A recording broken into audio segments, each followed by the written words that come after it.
Question number 2.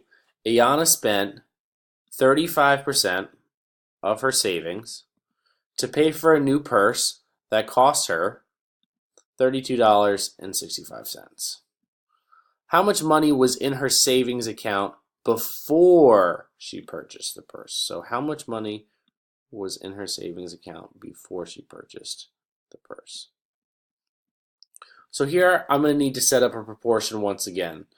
I know that 3265 is 35% of her savings because she spent 35% of whatever her savings and it cost her $32.65. So when I go to set up a proportion, I still have percentage over 100 on one side. And then on the other side, I have the part and the whole. So looking back at the problem, I know that she spent 35% of her savings. Percentage, 35 out of 100.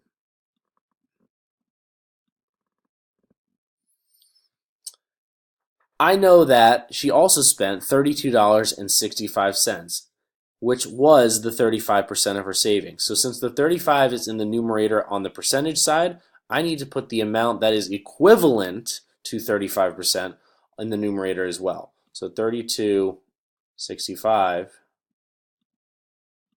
goes in the numerator on the opposite side of the proportion. And then I don't know how much her whole savings was.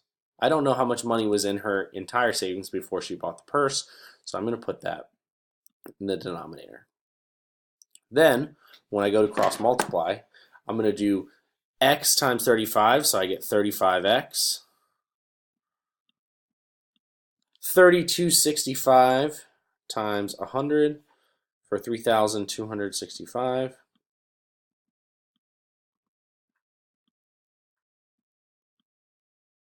And then again, my last step, just like problem number 1, is going to be to divide by the number in front of the variable, or the coefficient.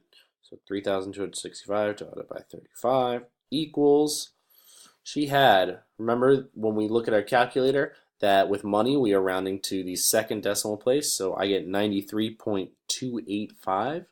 So she had about $93.29.